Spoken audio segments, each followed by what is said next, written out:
Question number 4 part 5 पांचवा part है। एक आयत का क्षेत्रफल 9 वर्ग इकाई कम हो जाता है, यानी जो पहले उसका क्षेत्रफल था वो कम हो गया। कितना? 9 वर्ग इकाई, यानी कि उस क्षेत्रफल में से 9 घटा देंगे। यदि उसकी लंबाई 5 इकाई कम कर दी जाए, जो लंबाई थी उसमें 5 घटा दें, और जो चौड़ाई 3 इकाई बढ़ा दी है, चौड़ाई में 3 इकाई 3 जोड़ दें, जो नई लंबाई चौड़ाई आएगी तो उसका क्षेत्रफल निकालेंगे, जो पहले वाले क्षेत्रफल से 9 वर्ग इकाई कम हो जाएगा। यदि हम लंबाई को 3 इकाई, दूसरी स्थिति आ गई, यदि हम लंबाई को 3 इकाई और चौड़ाई को 2 इकाई बढ़ा दें, यानी लंबाई 3 बढ़ानी है, जो लंबाई पहले थी उसमें 3 जोड़ देंगे, चौड़ाई जो पहले थी उसमें 2 जोड़ देंगे, तो क्षेत्रफल 67 वर्ग इकाई बढ़ जाता है। यानी जो पहले क्षेत्रफल था उसमें 67 जोड़ देंगे, उसके बराबर आ जाएगा जी। आयत की विमाएँ ज्ञात कीजिए। आपको पता आयत का क्षेत्रफल निकालने के लिए उसके लिए विमाएँ चाहिए। विमाएँ क्या होती है? आयत की लंबाई और चौड़ाई। तो मान लेंगे बेटा हम सबसे पहले, माना आयत की लंबाई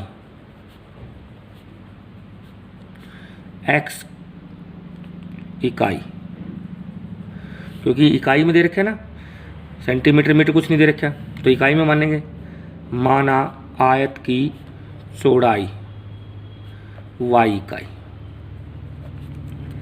ठीक है जी। अब क्षेत्रफल निकालो। आता है क्षेत्रफल क्या होता है? लंबाई गुणा चौड़ाई, ये होता होगा। लंबाई कितनी है? x, चौड़ाई कितनी है? y, x गुणा y क्या हो गया? एक्स वाई, और इकाई गुणा इकाई वर्ग इकाई। क्षेत्रफल आपको पता है वर्ग में होता है, ठीक है जी।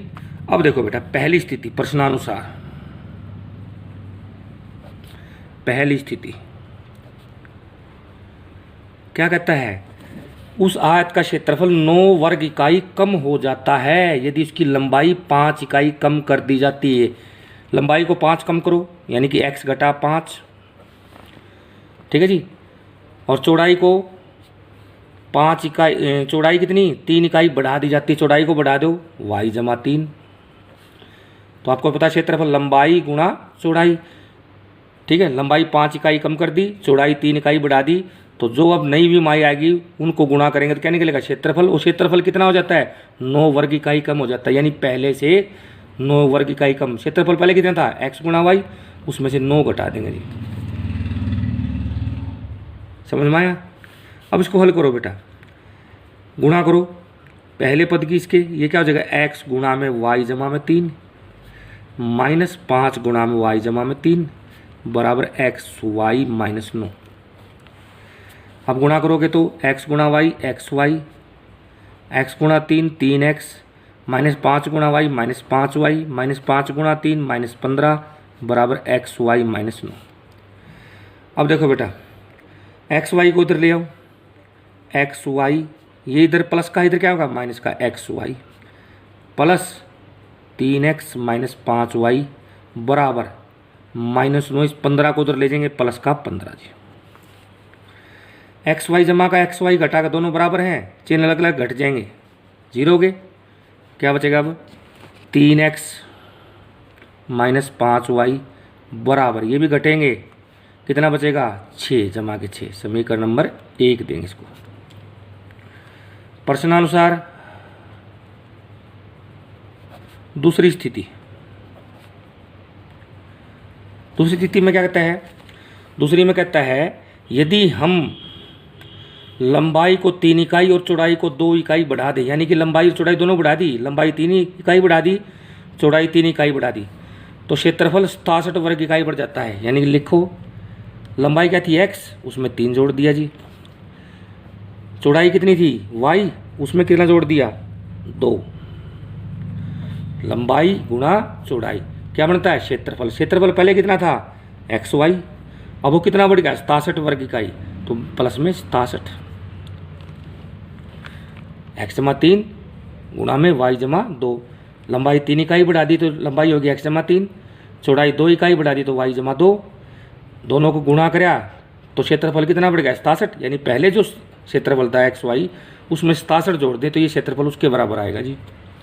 अब इसको हल करो, ये हो जाएगा एक्स गुणा में वाई जमा में 2 प्लस 3 गुणा में वाई जमा में 2 बराबर एक्स वाई जमा में 67।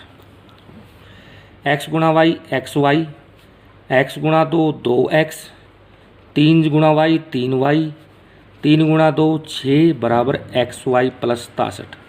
एक्स वाई को इधर ले बेटा, एक्स वाई पहले प्लस का है, ये इधर ले आऊँगा तो माइनस का, फिर क्या आ गया प्लस का 2x प्लस के 3y, इस 6 को उधर ले जाएंगे बराबर 67, उधर घटा का हो जाएगा 6।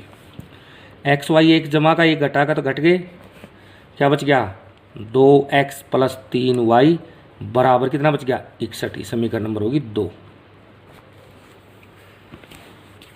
ठीक है जी। अब आपकी मर्जी है, आप जो सी भी विधि अपनाना चाहो उसको अपना सकते हैं।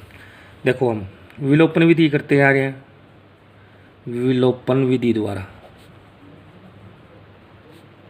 मैंने आपको बताया था विलोपन विधि में क्या है, दोनों रैखिक समीकरण के किसी भी एक चर को चाहे एक्स वाले चाहे वाई वाले को पहले बराबर करो। यहाँ एक्स के कितने हैं 3x और यहाँ कितने हैं 2x, तो क्या करेंगे दोनों का एलसीएम ले लो, 3 और 2 का एलसीएम कितना होता है 6, तो दोनों को 6x बनाना है तो पहले समीकरण को किससे गुणा करना पड़ेगा 2 से और दूसरी को 3 से। लिखो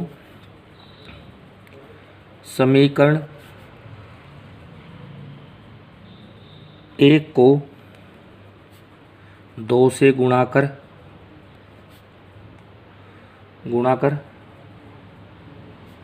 2 से गुणा तथा समीकरण 2 को 3 से गुणा कर परस्पर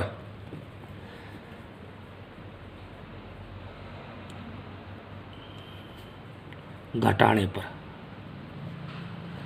परस्पर घटाने मतलब जिसमें से एक में से दूसरी घटा दो, कोई पहली को करो 2 से गुणा, क्या हो जाएगी 2 गुणा 3x जमा वाई कितना 6x माइनस 10y बराबर कितना हो जाएगा 12। उसमें से घटानी है दूसरी को 3 से गुणा करके, 3 दूनी 6x प्लस 3 तिये 9y बराबर, इसको 3 से गुणा करोगे 3 एकम 3, 3 से घटा रहा है 183।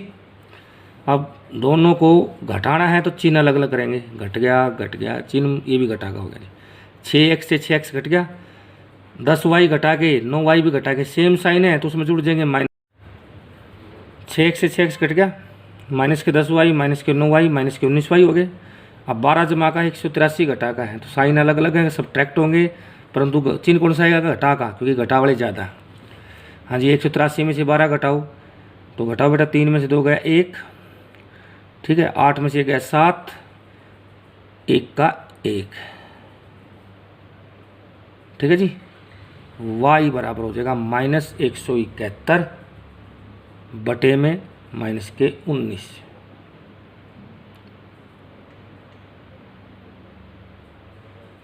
ठीक है, माइनस से माइनस कट गए। ठीक है, अब देखो 19 का पहाड़ा कितने में 19 एकम 19, 19 में 171। ठीक है जी, y बराबर हो गया 9, इसको नंबर दे दिया 3। ठीक है, अब समीकरण 3 से y का मान समीकरण 1 में रखो, 1 में रख दो, 2 में रखो, 2 में रख दो। समीकरण 1 में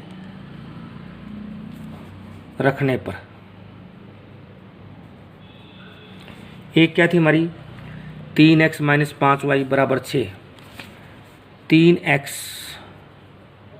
माइनस 5y 5 गुणा में y कितना 9 बराबर 6।